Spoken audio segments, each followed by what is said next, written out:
Le thème de ce matin, c'est quoi? Satan ne veut pas que tu... Et là, on ne voit pas Satan.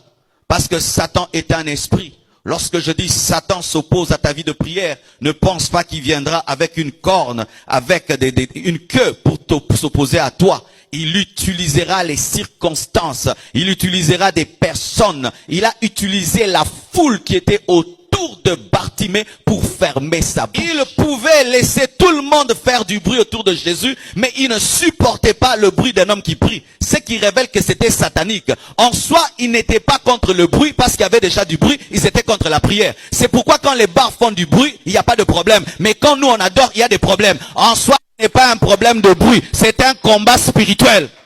Parce que si c'était un problème de bruit, il fallait aussi que les bars ferment. Mais pourquoi est-ce qu'on ne supporte pas lorsque nous prêchons la parole?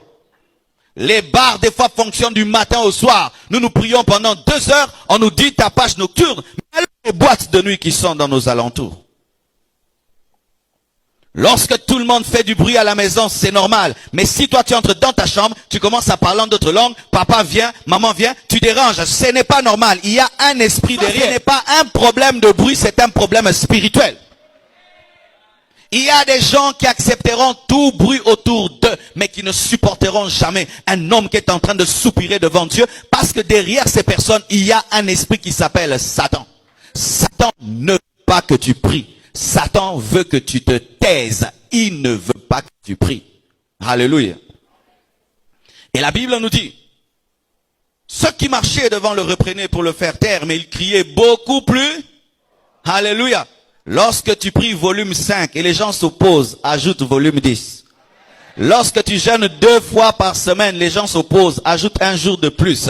Lorsque tu viens dimanche à l'église, les gens s'opposent. Comment ça veut dire mercredi et vendredi? Alléluia. Lorsque tu es en train de prier à côté de ton voisin, Talua Betio Kara, Betango Lisusu. Alléluia. Il est venu dans un lieu de prière. Comment est-ce qu'il ne supporte pas des gens qui prient?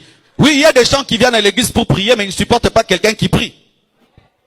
Il pria plus fort parce qu'il savait que ces hommes ne pouvaient changer sa vie. Il y avait l'occasion, quelqu'un qui pouvait changer sa vie, et il n'a pas tenu compte des hommes. Il a persévéré dans sa vision, et la Bible nous dit Jésus s'arrête. Il y a un esprit qui opère rien que pour s'opposer à toi, car en s'opposant à toi, il s'oppose au plan de Dieu et il s'oppose à Dieu. Il s'opposera à ton spirituel, à ton matériel, à ton social. Il s'opposera en permanence, car il ne sait faire que cela.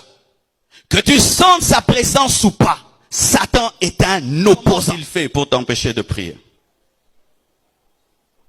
La Bible nous dit qu'ils ont dit à Bartimée de se taire. Ils ont seulement cherché à fermer sa bouche. Ferme ta bouche, tu fais du bruit, tais-toi.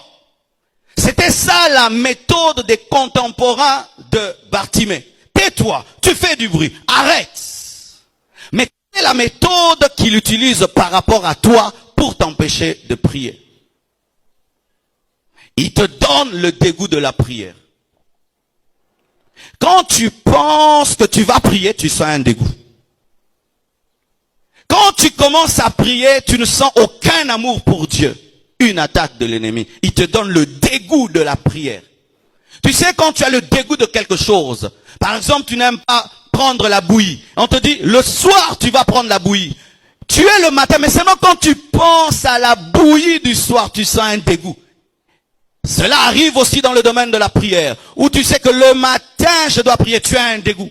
Je dois aller à l'église, tu as un dégoût. Lorsque tu es venu à l'église ici, est-ce que tu es venu avec l'esprit de prier ou avec le dégoût de la prière? Il vient dans ta vie de prière et il met un dégoût. Ou même quand tu pries, tu n'aimes pas ce que tu fais. Tes prières deviennent machinales et mécaniques. Et comme Dieu n'exauce pas les choses mécaniques, il ne t'exauce pas. Car sachez que Dieu n'exauce pas les paroles, il exauce le cœur. Quand tu pries sans amour pour Dieu, Dieu n'exauce pas. Oh Seigneur Dieu, mais ton cœur n'est pas dedans. Il n'exauce pas. Qu'est-ce qu'il fait? Il amène la distraction des pensées. Où tu es là, mais tu n'es pas là.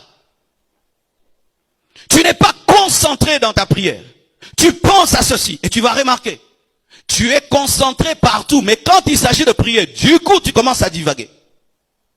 Tu es capable de te concentrer sur un livre, sur tes études, sur ton travail. Mais quand c'est l'heure de la prière, tu commences à penser à ça. Penser à ça, c'est l'ennemi qui t'empêche de prier. Il viendra avec des soucis. Sachez, bien-aimés, que les soucis n'amènent pas l'exaucement. Les inquiétudes n'amènent pas l'exaucement. Lorsque tu n'as que des soucis et des soucis, tu ne prieras pas. C'est la foi qui pousse à prier. Des soucis. Moi, Dieu n'a pas encore fait ça. Dieu ne m'a pas encore donné ça. Dieu ne m'a pas encore donné. Ça va tuer ta vie de prière. Les soucis tuent la vie de prière. Il va t'attaquer par le sommeil. Un sommeil bizarre qui ne vient que quand tu pries. Et après les heures de prière, tu n'as plus sommeil. Nous voyons ça dans les veillées de prière. Quelqu'un qui, lorsqu'il est à la maison chez lui, un petit moustique le réveille. Mais il peut venir à l'église avec des baffles comme ceci. Il dort. C'est quoi? C'est Satan. Un petit moustique ou une petite souris qui grignote quelque chose dans la chambre te réveille. Mais quand il s'agit de la prière, tu peux dormir alors qu'il y a des gens qui crient, qui battent les mains à côté de toi. Satan. Lorsque vous ressentez dans votre vie que la présence de Dieu vous endort, vous avez un problème spirituel. La présence de Dieu réveille un homme de prière. Mais lorsque tu es envoûté, la présence de Dieu va t'endormir. L'esprit qui te combat fera que tu dormes, afin que tu ne puisses pas le chasser. Combattre par des maladies. Et des maladies qui ne se manifestent que lorsque tu pries. C'est quand tu pries que tu as des maux de ventre. C'est quand tu pries que tu as des maux de tête. C'est quand tu pries. Si seulement tu commences à prier, alors la maladie vient. Des personnes qui viendront faire du bruit autour de toi et qui viendront t'interrompre. C'est seulement quand tu pries qu'on te cherche. C'est seulement quand tu pries qu'on t'appelle au téléphone. C'est seulement quand tu pries qu'on frappe à la porte. C'est seulement quand tu pries qu'on t'envoie. C'est seulement quand tu pries que le bébé pleure. C'est seulement quand tu pries que ton mari a besoin de toi. C'est seulement quand tu pries que ta femme a besoin de toi. C'est seulement quand tu pries qu'il y a toujours une personne qui vient. Et si tu remarques que c'est toujours la même personne, il faut lui parler. Il va remplir ton cœur de doute. Est-ce que tu crois vraiment que Dieu existe? Est-ce que tu crois que vraiment Dieu t'écoute? Est-ce que tu crois vraiment que c'est possible? Tu as déjà demandé ça combien de fois?